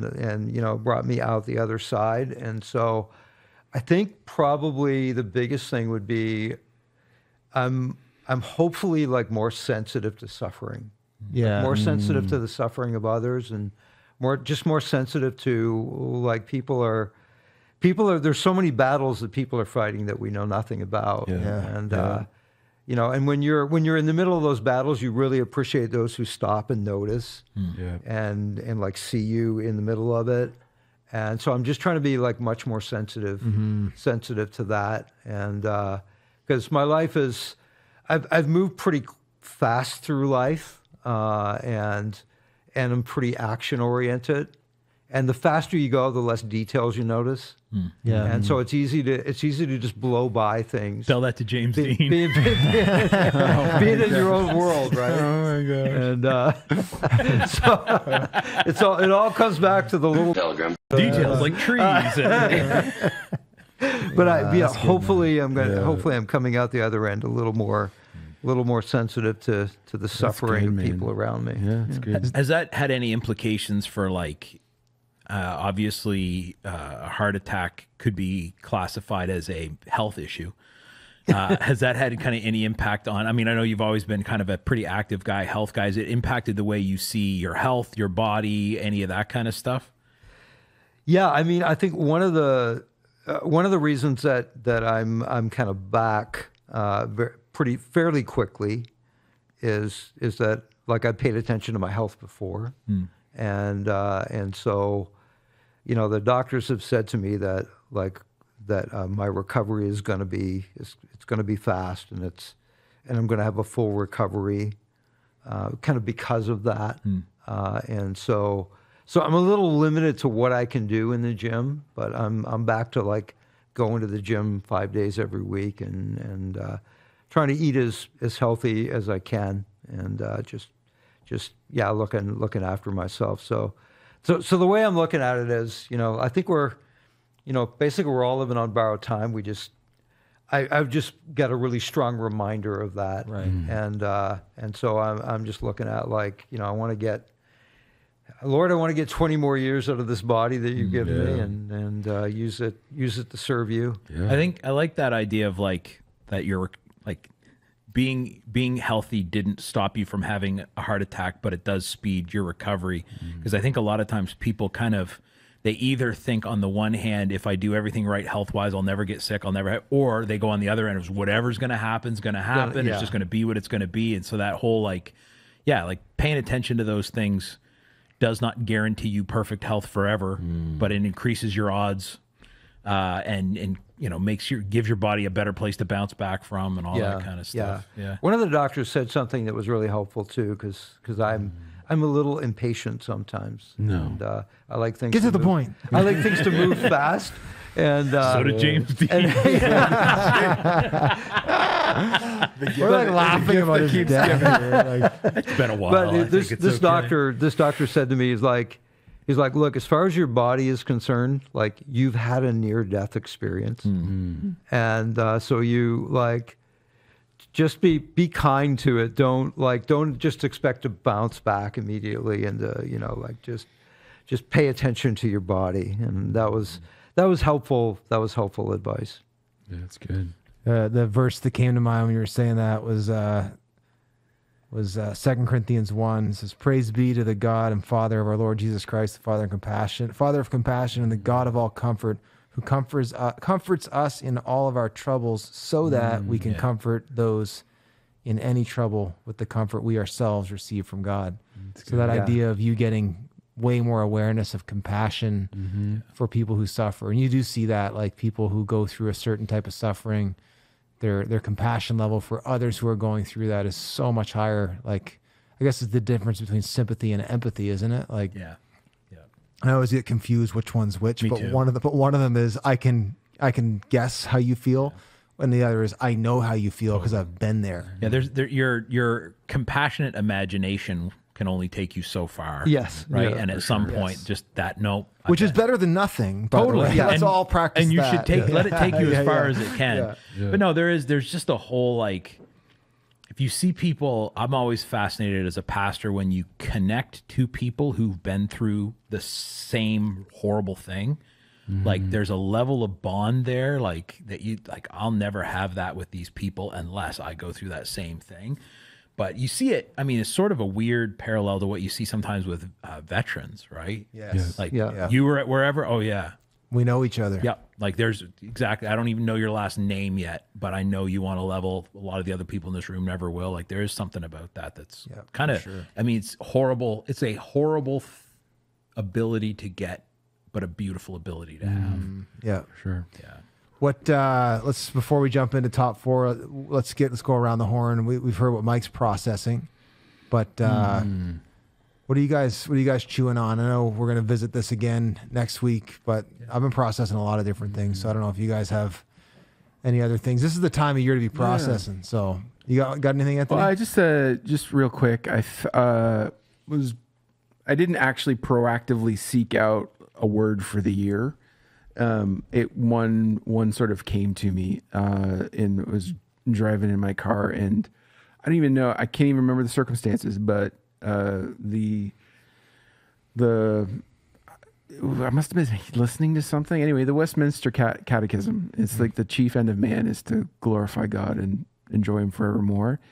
And I really felt the word, if I was to say that would be a word for me for this year, but really the crux of it is to enjoy God. to learn Love that. to enjoy God. Obviously, to glorify Him. I mean, sure, that's not a, it's still primary, but like from His word for me is like God's invitation to enjoy Him. Did you guys read Practicing the Presence of God recently? Yeah, Brother Lawrence. Brother Lawrence? Yeah. I did too. Yeah. And like, there's a section in there where he's just talking about delighting, like just delighting in His presence, and like, how it's just the best thing. I don't want to do anything else. I found a hunger where I was just like, I wish, I've been blessed in His presence, but like, there's still a huge part of my flesh that would just rather, I got stuff to do. Yeah. or doom scroll or That's what I mean. do Yeah. stupid stuff, and it's like he's tapped into the joy of His presence at a level that, The thing that made me I hungry.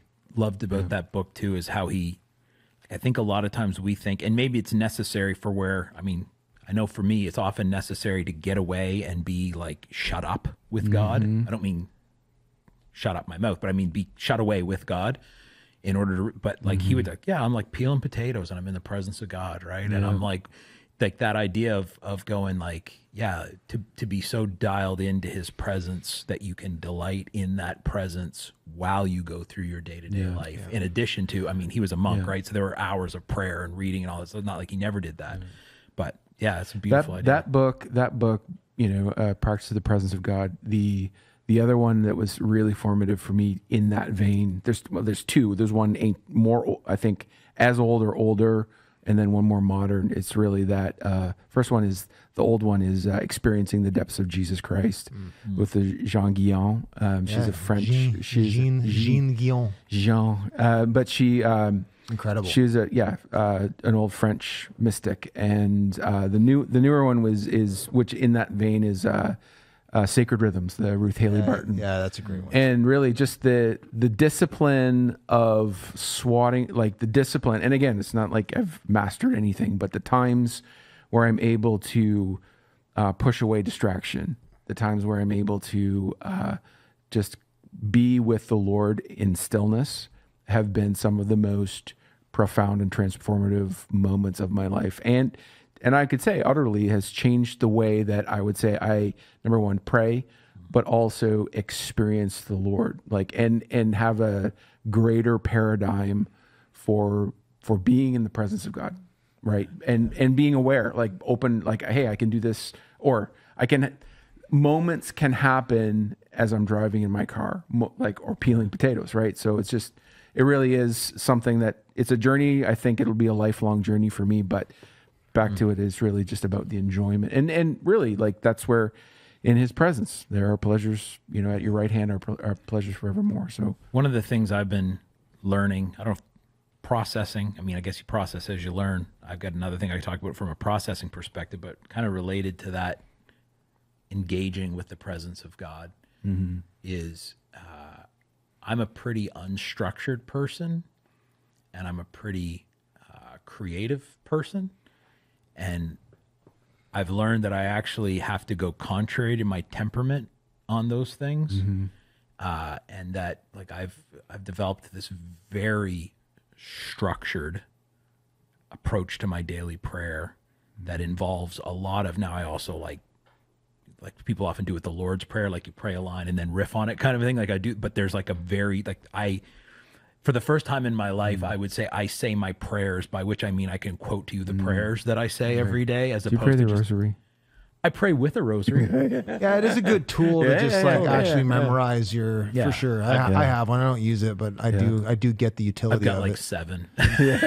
they keep showing up. But there's these rhythms of rote prayers that, again, and then I kind of attach to them more significant, like expand on that idea. But that, as an unstructured person, rather than going, I need to find like a way that works with me, I actually need to find a way that works against that for me. Yep. But the rhythm of it and the physical object of it also, like, there's something about, I think the revivalist evangelical in me bucks against the idea of a sacred object. And it's like, I don't know that God is any more present when I'm holding something in my hands, but I am. I'm more present. Right, I'm dialed in. Like, it's a mental trigger for me. I'm not saying He isn't either, because again, if little pilgrim can have a demon. maybe my rosary can have an angel, but you know what I mean? But there is just something like, there's just a thing about that makes you go, oh, okay. For all the people who see that as a very offensive swear word, we apologize. We really do. You've probably lost them by now. It is not on my radar of highly offensive If it's in my world. Any consolation, it's always been in quotation marks every time we've said it. We're you know. Yeah, it's not part of my regular vernacular, but it by no means really offends me. So if it offends you, we apologize. We'll carry on in our next episode without the overt use of expletives. Absolutely. What about you, man? I got two things I'm thinking about quite a lot. One, just coming off like our 21 days of prayer and fasting, just again thinking about how much we're formed by the algorithms. Yeah. And more so than just, I think it runs deeper than we think it does. Even in just if you become what you worship, I think we can all say that's true. Like the thing that holds your attention most, you know, and some people might say, well, I don't worship my phone. In a very real sense, if you're giving that the most devotion, you do. Yeah. And then you're becoming whatever that thing is. And so I have been thinking about, like, I'm more formed by, even if it's quote unquote not like sinful algorithms or like overtly trashy, like even if it's like Christian content or whatever, you know, it's been a refreshing just season to just realize like how much, even just the pace of my life, the patience factor, how short tempered I am, I tend to be, like that's all products of the immediacy of the algorithmic world we live in. And it's very against the grain of, you know, the horticulture analogies that Jesus seemed to over and over utilize about the kingdom. Like just the kingdom grows slow. And so I've been thinking about like just what is shaping me, and is this stuff shaping me more than I even think. And you used that in a sermon recently, Brent, that idea of being formed by the algorithm, and man, that stuck with me, and I've been chewing on that a bunch. And the scary thing though about that, not to cut you off, but like just to give you maybe a little more ammo, the scary thing about that is your algorithms are just mirroring you. Yes. Mirroring and amplifying. So it's actually making you a worse version of yourself. Well, and to what you said about like what you're giving your attention to, that is literally what the algorithm is designed to do. Right. Is to to keep your attention, right? Right. And so it's like, it's not just a question of you're choosing to focus on a thing that is static. That thing is adjusting to what it takes to keep your attention. And working harder to do it. And I love what you said about, even if it's like, say, Christian content, like that's one of the things, you know, I've experienced conviction many times around like, you know, how edifying is whatever I'm scrolling through here. But then I started to realize, even in terms of like an algorithm should not be doing my discipleship for me, even my like actual Christian discipleship, right?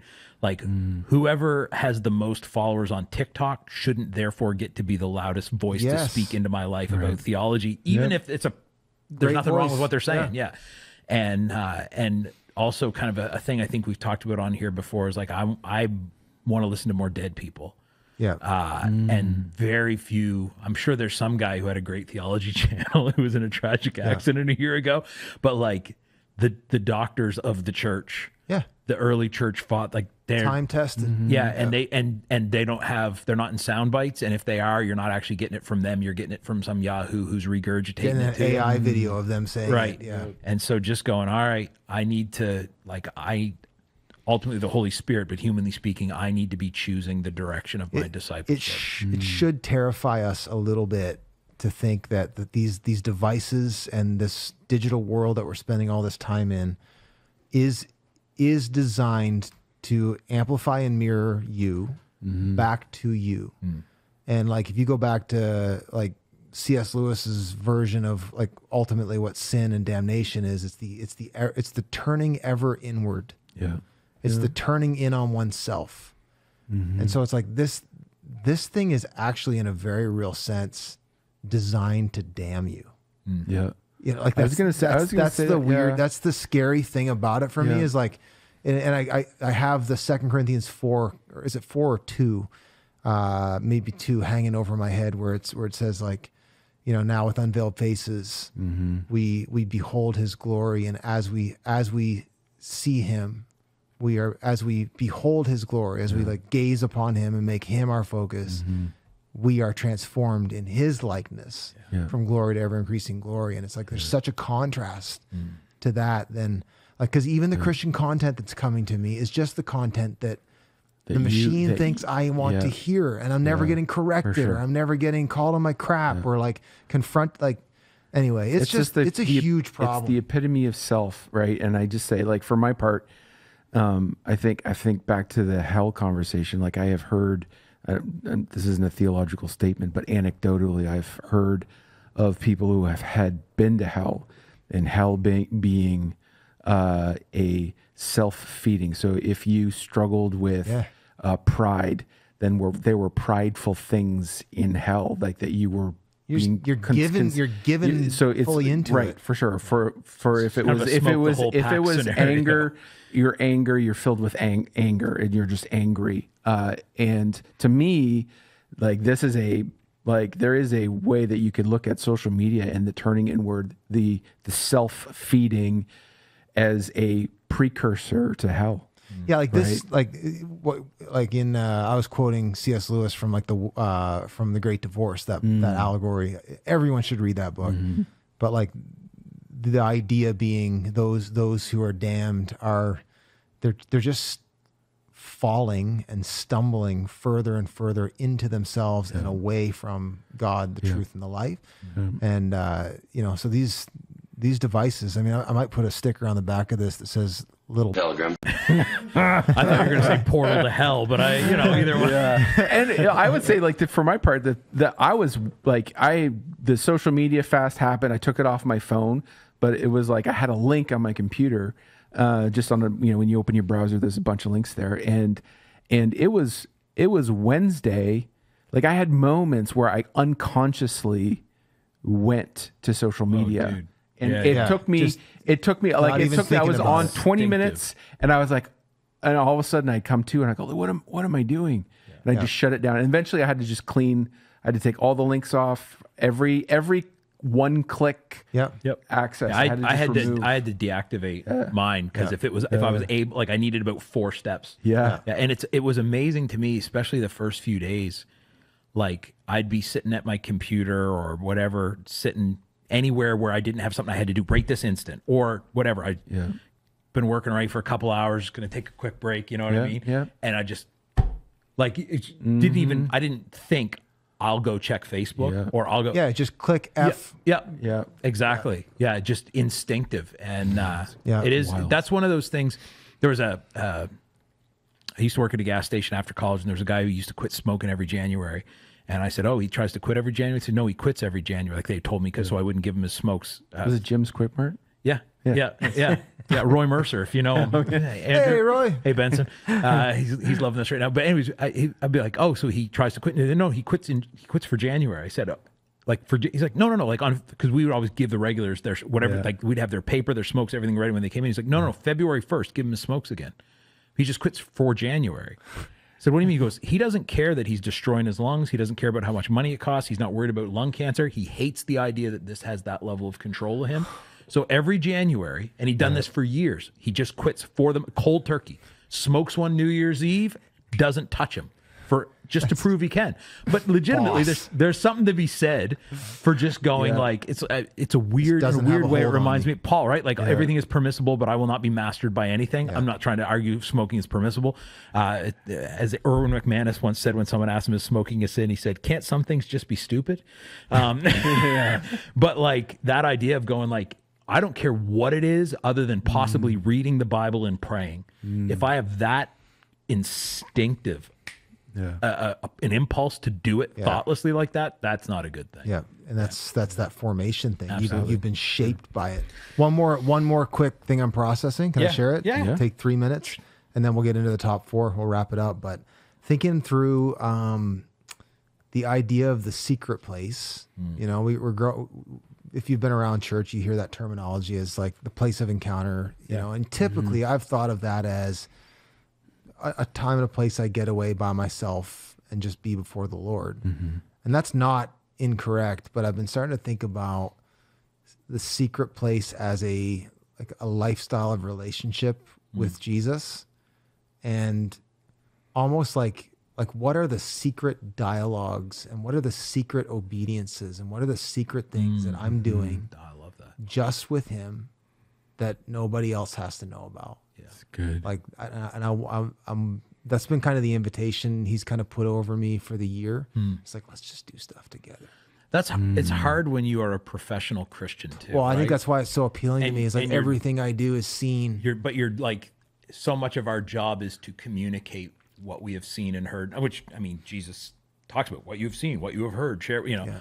But yeah, like to go, there's a place for stuff that's just us and no one else. Yeah, knows. like and like so, you know, be obedient to do things that only he knows about, or like, and that's a big one for me, man. That I'm like, you know, so much of the cool kingdom stuff I do gets seen. Yeah, you know, so just this idea of the secret place as like a relational invitation, and not a geographical location. Yeah, I love that. Yeah, Love it. All right, well, we ready for our Mountainous top 4? It's been fun, boys. Thank you. It's been great.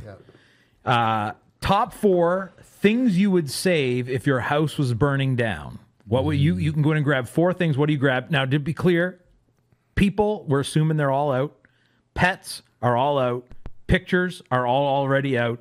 And I would also say, given our audience, our crew here at the table, let's also say every Bible in your house has already been rescued too, so no one feels like they have to be super spiritual. Okay. And say I would grab either like my Bible or like my grandmother's Bible or whatever. So people, pets, pictures, Bibles, all excluded. What are the top 4 things you would go and grab? All right, let me kick it off. Go for it if you got a list. All right, I got a Porsche parked in my my garage that I would try to quickly back out. No, first thing I would say, or number 4 would be my grandfather's guns. They're a little sentimental to me, and they're also very practical, especially if the Americans invade. That's right. I'll be coming over to get one. Number 3, my eye stuff. So From the sublime to the ridiculous. Yeah, my phone and my iPad, just from the practicality of trying to reassemble my life on the other side of the fire. Not all that stuff's not all in iCloud.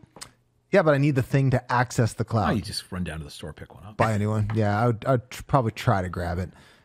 Number 2, I'm going to say my acoustic guitar. Sentimental. My parents got that for me back when I graduated Kingswood. Yep. Kind of upgraded to a nice guitar. I never play it. Just sits there, but I'm going to keep it. Yep. Number 1, my wedding ring. I do have a tattooed one, but I actually have a physical one that I'd probably try to grab just because it means a lot. If I had to find my wedding ring, I'd die in that fire. Where is it? I have to check so many places. Yeah. We just Crystal and I were just talking about selling mine. Really? Yeah, because it's gold. Because it's gold. There you go. Yeah. Well, hang on to it. You may need it if the Americans invade. That's right. There you go. You got any guy? I can go, but if you guys are ready, go ahead. I think this is like okay. So I'm gonna go. I know you said Bible, but there's one specific one that I had growing up that actually, it's not really so much the Bible, although that's important. It's really it contains a handwritten note from my dad, and that's the only handwritten note from my dad. So I got to get that. I haven't played it in a year, but I would make sure my bass guitar made it out for lifelong sentimental values. A little bit more ridiculous. I would, of all the things and the keepsakes and the things I have sort of set up in my office and my downstairs, I would reach for my B-wing fighter. Let's go. And then, which is an unsung but nonetheless important element and a ship of the in Star Wars. So it's certainly not unsung hero, understated for sure, B-wing, but nonetheless heroic. Might be a new segment it was unsung in heroes. What's the battle? I can't remember. Battle of Endor for sure. Oh yeah, I gotta love Endor. Yeah. So and then I Where think would they have been without the B-wings? exactly, exactly. We might be under the power of the Emperor right now. The little B-wings. The little B-wings. Yeah. And then I don't know. You guys said no pictures, which is like everything is in our hope chest. Anything of importance is in our hope chest. So I guess that's just strategic planning. Yeah, you're just ready to go. Yeah. So Yeah. I would say that. What's the hope chest made out of? Wood. You better get it. It would definitely. It definitely You get would. an asbestos hope chest. Is that a thing? You got yours, Mike? Do you know what you're? I'm not like I'm No not attachments. Much of I'm not very little either. Like, I attachments. just- I yeah, have- yeah. Your red I'm not heart much of- pillow. I'm not much of a homebody. As long as Colleen's with me, I'm home. This is Yeah. matter where we're So at. passport? I was going to say the only things I would really be concerned. I'd grab our 2 passports. Yeah. Everything else, I'm not Let it go. super sentimental towards it. I could be anywhere and be happy. So I'm also not a very Yeah. stuff oriented guy, so I Me kinda, neither, just for the sake of Yeah, the no, no, no. exercise. Right. Yeah, no, Right, I'm just saying. It took me a while, and then you get the whole like, what is a thing and what is things. So like, I would grab my acoustic guitar, except for it's at school with my son, so it's safe from the Safe. fire. I'm being real world on Unless this. his dorm goes up. Yeah. So I have back to rosaries. I have the rosary beads that belonged to my mother's step grandfather, Grampy Johnny's rosary beads. Those aren't replaceable, so I'd grab those. I have the Book of Common Prayer that my grandfather carried with him during World War II. Wow. That can't replace that. I'd grab that. There are a couple of quilts that my grandmother made for me, handmade for me. I would grab if 2 of them can be one thing, I'd grab them both. But if not, I'd grab the one she made me when I was in high school, and then some amount of my hand planes. Just the whole armload of hand planes. If I can just say planes, I'd grab them all. If I have to pick one. It's a number 5 Type 11. I mean, is it Stanley could it Bench be plane. anything else? I mean, not if you're smart. It's not. No. Yeah. Well, there we go. Well, fellas, this has been a ton of awesome. fun. Thanks to the been dozens. And the dozens. We will. And to Mike and Anthony. We'll see you next week. Got a great episode coming up as well. So tune in. It's gonna be. Hey, give us a like and a share. If you liked all that rosary talk, you're gonna want to come back. Yeah, you will. If you like the little Pilgrim. like and share, subscribe.